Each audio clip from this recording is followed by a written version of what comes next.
नमस्कार दोस्तों, users India में आपका स्वागत है। आज हम कक्षा 6 इतिहास की पाठ्यपुस्तक से अध्याय 2 आखेट खाद्य संग्रह से भोजन उत्पादन तक इस पाठ को पढ़ेंगे। जहाँ पे आवश्यक होगा तो एक्सप्लेन किया जाएगा, अदरवाइज जो सार का पार्ट है, सारांश एक्सप्लेनेशन पार्ट, वो अलग से आएगा। तो चलिए प्रारंभ करते हैं। यहाँ पे एक तुषार नाम का व्यक्ति है। उसकी कहानी के माध्यम से, उसकी एक रेल यात्रा की कहानी को आधार बनाकर बात लिखी गई है। तो चलिए प्रारंभ करते हैं। तुषार की रेल यात्रा। तुषार अपने एक रिश्तेदार की शादी में दिल्ली से चेन्नई जा रहा था। रेल में उसे खिड़की वाली सीट मिल गई, जहाँ से वह बाहर का नज़ारा देखने में मग्न हो गया। तेज़ दौड़ती गाड़ी से उसने देखा कि पेड़ पौधे, घर, खेत खलिहान बड़ी तेज़ी से पीछे की ओर छूटते चले जा रहे हैं। तभी उसके चाचा ने उसके कंधे पर हाथ रख कर कहा, पता है, लोगों ने मात्र 150 साल पहले रेल से यात्रा करनी शुरू की थी। बस तो इसके कुछ दशक बाद आई। 150 साल पहले रेल से यात्रा करनी शुरू की थी, बस तो इसके कुछ दशक बाद आई। तुषार सोचने लगा कि जब लोगों के पास आने जाने के लिए तेज़ रफ्तार वाली सवारियां नहीं थीं, तो क्या वे यात्रा ही नहीं करते थे? क्या वे अपनी सारी ज़िंदगी एक ही जगह पर बिता दिया करते थे? नहीं, ऐसी बात नहीं थी। अगला टॉपिक है आरंभिक मानव, यानी आखिर वे इधर उधर क्यों घूमते थे? तो जो आरंभिक मानव यानी आदि मानव भी जिन्हें हम कहते हैं, वो इधर उधर या एक जगह से दूसरी जगह क्यों जाया करते थे? एक स्थान पर टिक कर क्यों नहीं रहते थे? उसके बारे में यहाँ पे बात की गई है। हम उन लोगों के बारे में जानते हैं जो इस उपमहाद्वीप में 20 लाख साल पहले रहा करते थे। आज हम उन्हें आखेटक खाद्य संग्राहक के नाम से जानते हैं। भोजन का इंतजाम करने की विधि के आधार पर उन्हें इस नाम से पुकारा जाता है। आमतौर पर खाने के लिए वे जंगली जानवरों का शिकार करते थे, मछलियाँ और चिड़ियाँ पकड़ते थे, फल मूल दाने, पौधे, पत्तियाँ, अंडे इकट्ठा किया करते थे। आखेटक खाद्य संग्राहक समुदाय के लोग एक जगह से दूसरी जगह पर घूमते रहते थे। ऐसा करने के कई कारण थे। पहला कारण यह कि अगर वे एक ही जगह पर ज़्यादा दिनों तक रहते तो आसपास के पौधों, फलों और जानवरों को खाकर समाप्त कर देते थे। इसलिए और भोजन की तलाश में उन्हें दूसरी जगहों पर जाना पड़ता था। दूसरा कारण यह कि जानवर अपने शिकार के लिए या फिर हिरण और मवेशी अपना चारा ढूंढने के लिए एक जगह से दूसरी जगह जाया करते हैं। इसीलिए इन जानवरों का शिकार करने वाले लोग भी इनके पीछे पीछे जाया करते होंगे। तीसरा कारण यह है कि पेड़ों और पौधों में फल फूल अलग अलग मौसम में आते हैं, इसीलिए लोग उनकी तलाश में उपयुक्त मौसम के अनुसार अन्य इलाकों में घूमते होंगे। और चौथा कारण यह है कि पानी के बिना किसी भी प्राणी या पेड़ पौधे का जीवित रहना संभव नहीं होता और पानी झीलों, झरनों तथा नदियों में ही मिलता है। यद्यपि कई नदियों और झीलों का पानी कभी नहीं सूखता, कुछ झीलों और नदियों में पानी बारिश के बाद ही मिल पाता है। इसीलिए ऐसी झीलों और नदियों के किनारे बसे लोगों को सूखे मौसम में पानी की तलाश में इधर उधर जाना पड़ता होगा। तो यहाँ पे 4 कारण बताए गए हैं कि क्यों जो प्रारंभिक मानव या आदि मानव थे, वे क्यों एक स्थान से दूसरे स्थान तक घूमते थे।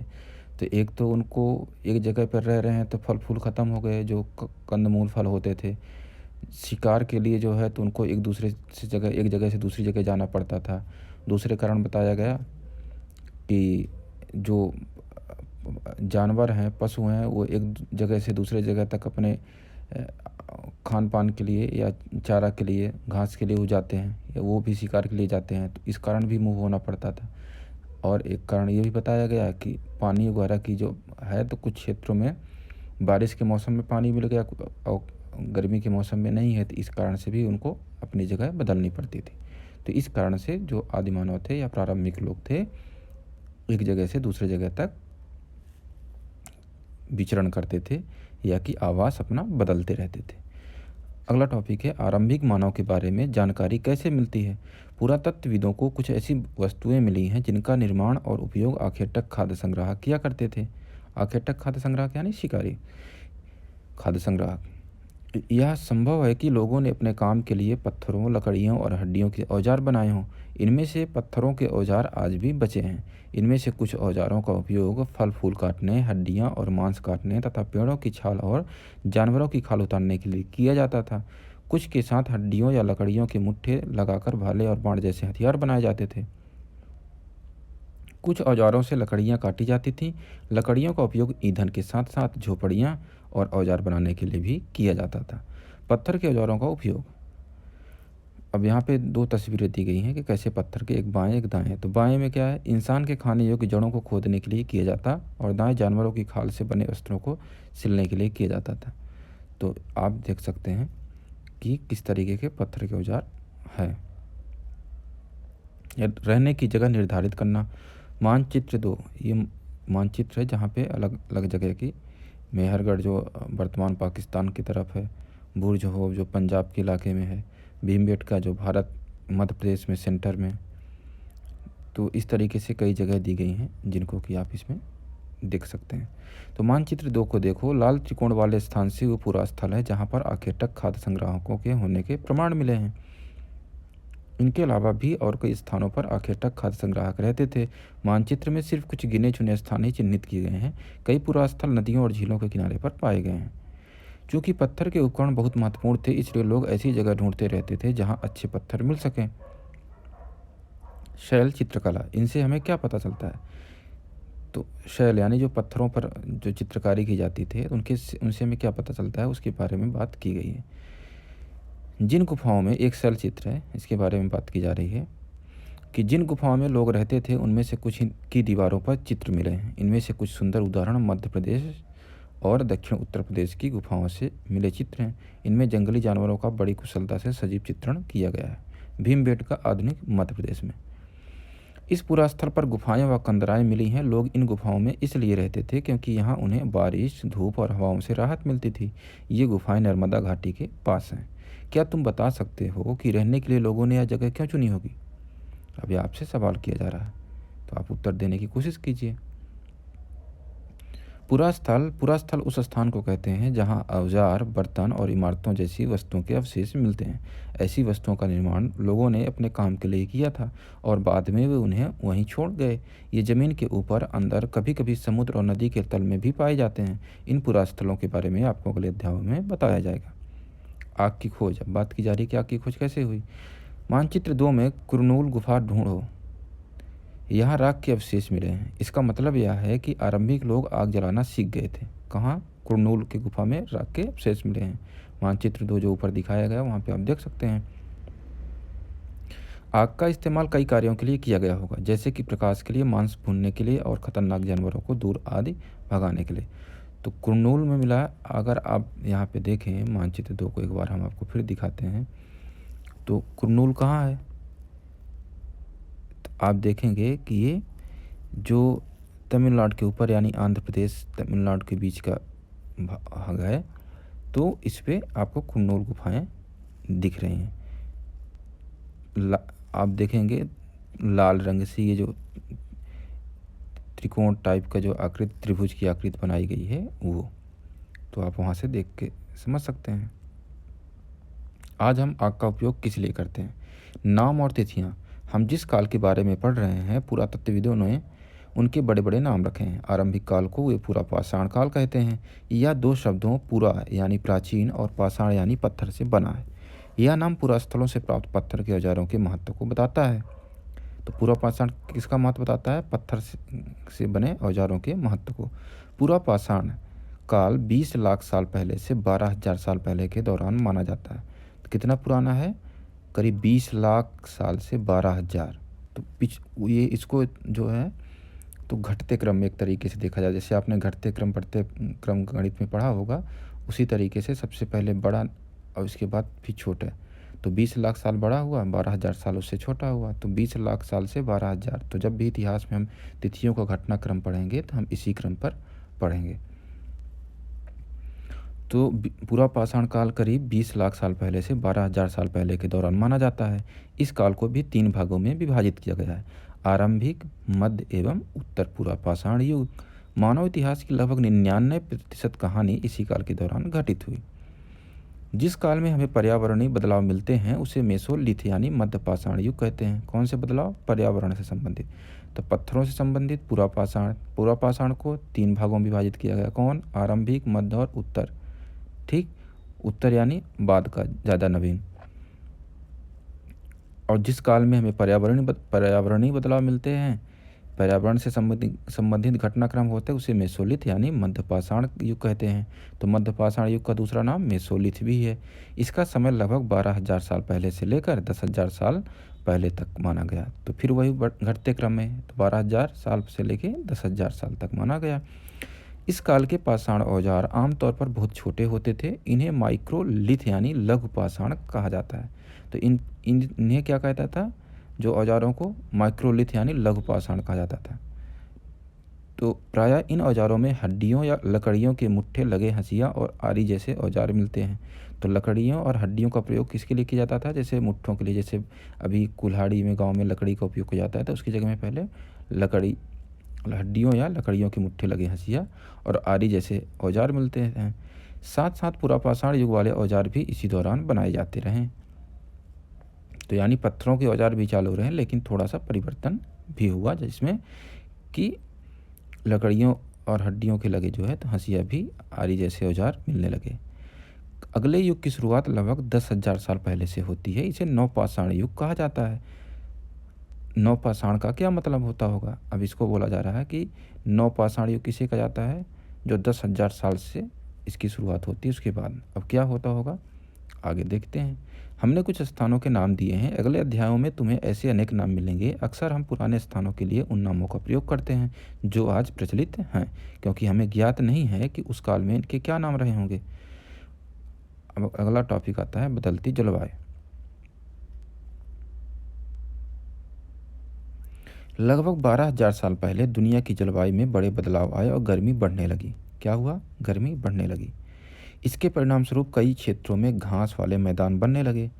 क्यों बनने लगे गर्मी, क्योंकि गर्मी बढ़ेगी तो बारिश, मतलब पानी कम मतलब जो मिट्टी है वहाँ पे घास नहीं, तो घास अगर नहीं तो क्या होगा, एक वक्त के बाद वो जो क्षेत्र है वहाँ पे पौधे नहीं होंगे, घास नहीं होगी, थोड़ा रेगिस्तान में बदलने लगे।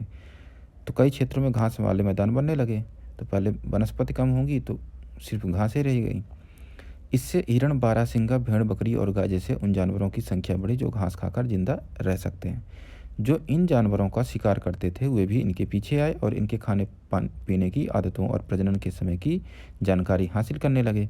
हो सकता है कि तब लोग इन जानवरों को पकड़कर अपनी ज़रूरत के अनुसार पालने की बात सोचने लगे हों। साथ ही इस काल में मछली भी भोजन का महत्वपूर्ण स्रोत बन गई। तो जब मध्य पाषाण काल 12,000 से 10,000, ठीक 20 लाख से 12,000 तक, 20 लाख वर्ष से 12,000 वर्ष तक पूरा पाषाण काल, 12,000 वर्ष से 10,000 वर्ष के बीच में मध्य पाषाण काल, और 10,000 वर्ष के बाद क्या हुआ, नवपाषाण काल। तो जो पर्यावरण बदलाव कब हुए, मध्य पाषाण काल, यानी 12,000 से लेकर के 10,000 साल के बीच में। तो ये घटनाक्रम को अभी आप याद करते चलेंगे, इसलिए हम रिपीट कर रहे हैं, आगे भी आपको आसानी रहेगी। खेती और पशुपालन की शुरुआत। इसी दौरान उपमहाद्वीप के भिन्न भिन्न इलाकों में गेहूं, जौ और धान जैसे अनाज प्राकृतिक रूप से उगने लगे थे।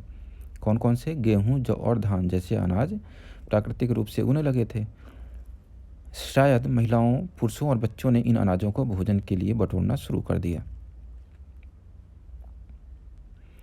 साथ ही वे यह भी सीखने लगे होंगे कि यह अनाज कहाँ उगते थे और कब पक कर तैयार होते थे। ऐसा करते करते लोगों ने इन अनाजों को खुद पैदा करना सीख लिया होगा। इस प्रकार धीरे धीरे वे कृषक बन गए। तो कैसे किसान बन गए, धीरे धीरे, जो आपको ऊपर है बताया गया। इसी तरह लोगों ने अपने घरों के आसपास चारा रखकर जानवरों को आकर्षित कर उन्हें पालतू बनाया होगा। सबसे पहले जिस जंगली जानवर को पालतू बनाया गया वह कुत्ते का जंगली पूर्वज था। किसका सबसे पहले पालतू बना, कुत्ते का जंगली पूर्वज यानी कुत्ता। धीरे धीरे लोग भेड़, बकरी, गाय और सूअर जैसे जानवरों को अपने घरों के नज़दीक आने को उत्साहित करने लगे। ऐसे जानवर झुंड में रहते थे और ज़्यादातर घास खाते थे। अक्सर लोग अन्य जंगली जानवरों के आक्रमण से इनकी सुरक्षा किया करते थे और इस तरह धीरे धीरे वे पशुपालक बन गए होंगे।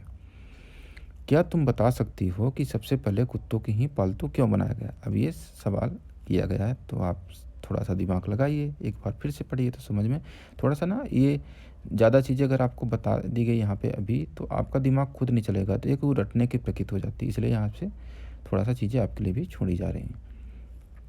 अब हम थोड़ा सा स्लो भी पढ़ रहे हैं, क्योंकि हम ये भी उम्मीद करके चल रहे हैं कि इसको एक छठी क्लास का अगर बच्चा पढ़ रहा है या सुन रहा है तो थोड़ा उसको समझने में या ऐसा ना लगे कि ज़्यादा तेज़ी से पढ़ा जा रहा है। तो ऐसे लोग जो कंपटीशन की तैयारी कर रहे हैं या बड़ी क्लास में हैं, अगर उनको लग रहा है कि ज़्यादा स्लो है तो स्पीड को 1.25 या 1.5 में सेट करके भी देख सकते हैं या सुन सकते हैं। बसने की प्रक्रिया। लोगों द्वारा पौधे उगाने और जानवरों की देखभाल करने को बसने की प्रक्रिया का नाम दिया गया है। अपनाए गए ये पौधे तथा जानवर अक्सर जंगली पौधों तथा जानवरों से भिन्न होते हैं। इसकी वजह यह है कि बसने की प्रक्रिया की दिशा में अपनाए गए पौधों या जानवरों का लोग चयन करते हैं। उदाहरण के तौर पर लोग उन्हीं पौधों तथा जानवरों का चयन करते हैं जिनके बीमार होने की संभावना कम हो। यही नहीं, लोग उन्हीं पौधों को चुनते हैं जिनसे बड़े दाने वाले अनाज पैदा होते हैं, साथ ही जिनकी मजबूत डंठलें अनाज के पके दानों के भार को संभाल सकें। ऐसे पौधों के बीजों को संभाल कर रखा जाता है ताकि फिर से उगाने के लिए उनके गुण सुरक्षित रह सकें। उन्हीं जानवरों को आगे प्रजनन के लिए चुना जाता है जो आमतौर पर अहिंसक होते हैं। इसलिए हम देखते हैं कि पाले के जानवर तथा कृषि के लिए अपनाए गए पौधे जंगली जानवरों तथा पौधों से धीरे धीरे भिन्न होते गए। मिसाल के तौर पर जंगली जानवरों की तुलना में पालतू जानवरों के दांत और सींग छोटे होते हैं। अब एक सवाल है कि इन दांतों को देखो, एक चित्र दिया गया है दांत का, इनमें से कौन सा जंगली सूअर का है और कौन सा पालतू सूअर का। आप समझिए, बसने की प्रक्रिया पूरी दुनिया में धीरे धीरे चलती रही। यह करीब 12,000 साल पहले शुरू हुई। वास्तव में आज हम जो भोजन करते हैं वो इसी बसने की प्रक्रिया की वजह से है। कृषि के लिए अपनाई गई सबसे प्राचीन फसलों में गेहूं तथा जौ आते हैं। कौन से फसल प्राचीन में? गेहूं और जौ। उसी तरह सबसे पहले पालतू बनाए गए जानवरों में कुत्ते के बाद भेड़ और बकरी आते हैं। कौन से? कुत्ते के बाद भेड़ और बकरी। इन फैक्ट को याद रखिएगा। एक नवीन जीवन शैली। तुम किसी पौधे के बीज, एक नया टॉपिक, एक नवीन जीवन शैली। तुम किसी पौधे के बीज को बोकर देखो, तुम पाओगी कि इसे विकसित होने में कुछ वक्त लगता है। इसमें कुछ दिन, महीने या फिर साल तक लग सकता है। इसलिए जब लोग पौधे उगाने लगे तो उनकी देखभाल के लिए उन्हें एक ही जगह पर लंबे समय तक रहना पड़ता था। बीज बोने से लेकर फसलों के पकने तक पौधों की सिंचाई करने, खरपतवार हटाने, जानवरों और चिड़ियों से उनकी सुरक्षा करने जैसे बहुत से काम शामिल थे। कटाई के बाद अनाज का उपयोग बहुत संभाल कर करना पड़ता था। अनाज को भोजन और बीज दोनों ही रूपों में बचाकर रखना आवश्यक था। इसलिए लोगों को इसके भंडारण की बात सोचनी पड़ी। बहुत से इलाकों में लोगों ने मिट्टी के बड़े बड़े बर्तन बनाए, टोकरियां बुनी या फिर जमीन में गड्ढा खोदा। क्या तुम्हें लगता है कि शिकारी या भोजन संग्रह करने वाले बर्तन बनाते और उनका प्रयोग करते होंगे? अपने जवाब का कारण बताओ। जानवर चलते फिरते खाद्य भंडार। एक नया टॉपिक, जानवर चलते फिरते खाद्य भंडार। जानवर बच्चे देते हैं जिससे उनकी संख्या बढ़ती है। अगर जानवरों की देखभाल की जाए तो उनकी संख्या तो बढ़ती ही है, साथ ही उनसे दूध भी प्राप्त हो सकता है जो भोजन का एक अच्छा स्रोत है। यही नहीं, जानवरों से हमें मांस भी मिलता है। दूसरे शब्दों में पशुपालन भोजन के भंडारण का एक तरीका है। अब 2 सवाल पूछे गए, इनके जवाब आप देने की कोशिश करिए। अगला टॉपिक, आओ आरंभिक कृषकों और पशुपालकों के बारे में पता करें। मानचित्र 2 पृष्ठ देखो, क्या तुम्हें कई नीले वर्ग दिख रहे हैं? पता है, वही जो ऊपर मानचित्र भारत का दिखाया गया था। पता है, इनमें से प्रत्येक बिंदु उस जगह को दर्शाता है जहां पुरातत्वविदों को शुरुआती कृषकों और पशुपालकों के होने के साक्ष्य मिले हैं। ये पूरे उपमहाद्वीप में पाए गए हैं। इनमें सबसे महत्वपूर्ण पश्चिमोत्तर क्षेत्र में, आधुनिक कश्मीर में और पूर्वी तथा दक्षिण भारत में पाए गए हैं। वास्तव में ये निर्दिष्ट स्थान कृषकों और पशुपालकों की बस्तियां थीं या नहीं, इसे जांचने के लिए वैज्ञानिक खुदाई में मिले पौधों और पशुओं की हड्डियों के नमूनों का अध्ययन करते हैं। इनमें से सबसे रोचक जले हुए अनाज के दानों के अवशेष हैं। ऐसा लगता है कि ये गलती से या फिर जानबूझकर जलाए गए होंगे। वैज्ञानिक इन अनाज के दानों की पहचान कर सकते हैं। इस तरह हमें पता चलता है कि इस उपमहाद्वीप के विभिन्न भागों में बहुत सारी फसलें उगाई जाती रही होंगी। वैज्ञानिक विभिन्न जानवरों की हड्डियों की भी पहचान कर सकते हैं। अगला टॉपिक, स्थायी जीवन की ओर। पुरातत्वविदों को कुछ स्थलों पर झोपड़ियों और घरों के निशान मिले हैं, जैसे कि बुर्ज होम यानी वर्तमान कश्मीर में के लोग गड्ढे के नीचे घर बनाते थे जिन्हें गर्तवास कहा जाता है। इनमें उतरने के लिए सीढ़ियाँ होती थी, इससे उन्हें ठंड के मौसम में सुरक्षा मिलती होगी। पुरातत्वविदों को झोपड़ियों के अंदर और बाहर दोनों ही स्थानों पर आग जलाने की जगहें मिली हैं। ऐसा लगता है कि लोग मौसम के अनुसार घर के अंदर या बाहर खाना पकाते रहेंगे। तो यहाँ पे एक चीज़ आपको याद दिलाएं, मैंने ऊपर गलती से बोल दिया था, क्योंकि मानचित्र पूरी तरीके से स्पष्ट नहीं है। तो पंजाब के ऊपरी भाग यानी कश्मीर एरिया में पड़ता है कौन सा, बुर्ज होम। तो बुर्ज होम जो मैंने पंजाब बोल दिया था वो कश्मीर में है पूरी तरह। एक गर्तवास का चित्र बनाओ। बहुत सारी जगहों से पत्थर के औजार भी मिले हैं। इनमें से कई ऐसे हैं जो पूरा पाषाण युगीन उपकरणों से भिन्न है, इसीलिए इन्हें नवपाषाण युग का माना गया है। इनमें वे औजार भी हैं जिनकी धार को और अधिक पैना करने के लिए उन पर पॉलिश चढ़ाई जाती थी। ओखली और मूसल का प्रयोग अनाज तथा वनस्पतियों से प्राप्त अन्य चीज़ों को पीसने के लिए किया जाता था। आज हजारों साल बाद भी ओखली और मूसल का प्रयोग अनाज पीसने के लिए किया जाता है। उसी तरह प्राचीन प्रस्तर युगीन औजारों का निर्माण और प्रयोग लगातार होता रहा और कुछ औजार हड्डियों से भी बनाए जाते थे। नवपाषाण युग के कुछ उपकरण। नवपाषाण युग के पुरास्थलों से कई प्रकार के मिट्टी के बर्तन मिले हैं। कभी कभी इन पर अलंकरण भी किया जाता था। बर्तनों का उपयोग चीज़ों को रखने के लिए किया जाता था। धीरे धीरे लोग बर्तनों का उपयोग खाना बनाने के लिए भी करने लगे। चावल, गेहूं तथा दलहन जैसे अनाज अब आहार का महत्वपूर्ण हिस्सा बन गए थे। इसके साथ साथ अब लोग कपड़े भी बुनने लगे थे। इसके लिए कपास जैसे आवश्यक पौधे उगाए जा सकते थे। क्या तुम कल्पना कर सकती हो कि इस पात्र में क्या रखा होगा? एक ये घड़ा टाइप का पात्र दिया गया है, तो आपको अनुमान लगाने को बोला जा रहा है कि इसमें क्या रखा जाता रहा होगा। क्या ये परिवर्तन हर जगह एक साथ ही आ गए होंगे? ऐसी बात नहीं है। एक तरफ जहाँ कई जगहों पर स्त्री पुरुष शिकार और भोजन संग्रह करने का काम करते रहे थे, वहीं अन्य लोगों ने हजारों सालों के दरमियान धीरे धीरे खेती और पशुपालन को अपना लिया। बहुत जगह लोग मौसम के मुताबिक बदल बदल कर अपनी जीविका चलाया करते थे। अगला टॉपिक, सूक्ष्म निरीक्षण, मेहरगढ़ में जीवन और मृत्यु। मानचित्र 2 में मेहरगढ़ ढूंढो। वही जो यह ईरान जाने वाले सबसे महत्वपूर्ण रास्ते बोलन दर्रे के पास एक हरा भरा समतल स्थान है। मेहरगढ़ संभवतः वह स्थान है जहाँ के स्त्री पुरुषों ने इस इलाके में सबसे पहले जौ गेहूँ उगाना और भेड़ बकरी पालना सीखा। तो सबसे पहले जो जौ और गेहूँ की खेती की गई, लेकिन वो कहाँ की गई? मेहरगढ़ में, और जो वर्तमान पाकिस्तान में पड़ता है।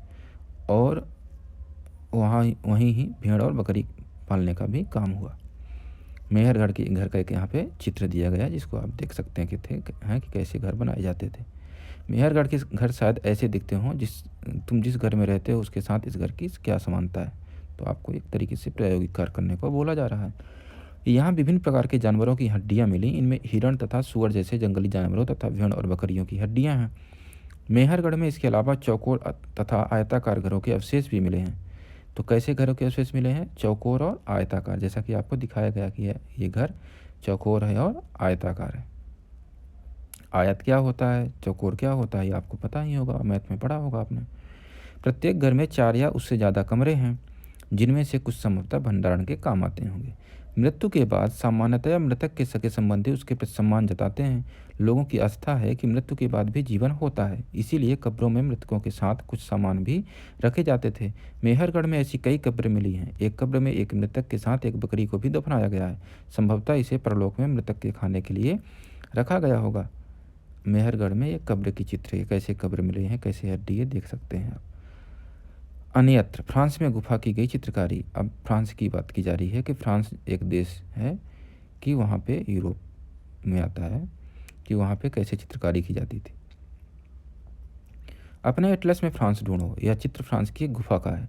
इस पुरास्थल की खोज लगभग 100 साल पहले 4 स्कूली छात्रों ने की थी। इस तरह के चित्र लगभग 20,000 साल पहले से लेकर 10,000 साल पहले के बीच बनाए गए होंगे। इनमें कई जानवरों के चित्र हैं। इनमें जंगली घोड़े, गाय, भैंस, गैंडा, रेंडियर, बारहसिंगा और सूरों को गहरे चमकीले रंगों से चित्रित किया गया है। ये एक चित्र की बात की जा रही है। इन रंगों को लौह, अयस्क और चारकोल जैसे खनिज पदार्थों से बनाया जाता था। यह संभव है कि इन चित्रों को उत्सवों के अवसर पर बनाया जाता था या फिर इन्हें शिकारियों द्वारा शिकार पर निकलने से पहले कुछ अनुष्ठानों के लिए बनाया गया होगा। क्या तुम इन्हें बनाने का कोई और कारण बता सकते हो? आपसे सवाल किया जा रहा है। एक नवपाषाणिक पुरा स्थल। एटलस में तुर्की ढूंढो। नवपाषाण युग के सबसे प्रसिद्ध पुरास्थलों में एक चताल ह्यूग तुर्की में है। यहाँ दूर दराज स्थानों से कई चीज़ें लाई जाती थी और उनका उपयोग किया जाता था, जैसे सीरिया से लाया गया चकमक पत्थर, लाल सागर की कौड़ियाँ तथा भूमध्य सागर की सीपियाँ। ध्यान रहे कि उस समय तक पहिए वाले वाहन का विकास नहीं हुआ था। लोग सामान खुद या जानवरों की पीठ पर लाद कर ले जाया करते थे। अब सवाल पूछा जा रहा है कि बताओ कौड़ियों तथा सीपियों का क्या उपयोग होता रहा होगा। तो आप सोचिए, कल्पना करो, एक यहाँ पे कुछ दी गई है कि तुम आज से 12,000 साल पहले पत्थर की एक गुफा में रहते हो। अब आपको ये कल्पना करने के, अज्यूम करने की बात की जा रही है। पृष्ठ 14 पर देखो, तुम्हारे मामा गुफा की एक भीतरी दीवार पर चित्र बना रहे हैं और तुम उनकी सहायता करना चाहते हो। तुम रंग बनाओगे, रेखाएं खींचोगे या फिर उनमें रंग भरोगे। तुम्हारे मामा तुम्हें कौन सी कहानियाँ सुनाएंगे। अब ये बात की गई थी। उपयोगी शब्द यहाँ पे आए हैं: आखेटक, खाद्य संग्राहक, पुरा स्थल, उद्योग स्थल, आवासीय स्थल, पूरा पाषाण, मध्य पाषाण, लघु पाषाण, कृषक, पशुपालक, नवपाषाण युग और कब्र। इन शब्दों को आपको ध्यान में रखना है। इसकी परिभाषा आपको बीच में समझाई गई है, नहीं तो एक बार आप फिर सुन के समझ सकते हैं, या इन शब्दों का उपयोग आगे आने वाले इतिहास की पाठ्यपुस्तक में और भी होगा, तो आपको समझना भी ज़रूरी है। कुछ महत्वपूर्ण तिथियां यहाँ पे दी गई हैं, इनको आप फिर से एक बार रिवाइज कर सकते हैं कि मध्य पाषाण युग कितना 12,000 से 10,000 साल पहले इसी में पर्यावरणीय चेंजेज हुए थे। बसने की प्रक्रिया का आरंभ लगभग 12,000 साल पहले। नवपाषाण युग का आरंभ 10,000 साल पहले। मेहरगढ़ में बस्ती का आरंभ लगभग 8,000 साल पहले। तो बस्ती का आरंभ कब? 8,000 साल पहले। कहाँ स्टार्टिंग? मेहरगढ़। वहाँ सबसे पहले खेती कौन सी? गेहूँ, जौ। कहाँ? मेहरगढ़। पशुपालन में कुत्ते के बाद भेड़ बकरियाँ कहाँ पाले गए? मेहरगढ़। तो मेहरगढ़, इसलिए मेहरगढ़ कहाँ? वर्तमान पाकिस्तान, ईरान की जाने वाले रास्ते। तो इस तरीके से ये अध्याय ख़त्म होता है। कुछ अभ्यास के प्रश्न दिए गए हैं, आप इसको फिर से करने की कोशिश कीजिएगा, और अगर समस्या आती है तो एक बार फिर पाठ को सुनिएगा ध्यान से, आपको हो जाएगा। नहीं तो एक एक्सप्लेनेशन पार्ट अलग से आएगा। कोई समस्या है आप कमेंट में बता सकते हैं या ईमेल कर सकते हैं। वीडियो को शेयर, लाइक, कमेंट जरूर करिए। अधिक से अधिक लोगों तक पहुंचाने में हमारी सहायता करिए। तो इस अंक में इतना ही। हम अगले अंक में, अगले अध्याय में फिर से मिलेंगे। आपका बहुत बहुत धन्यवाद।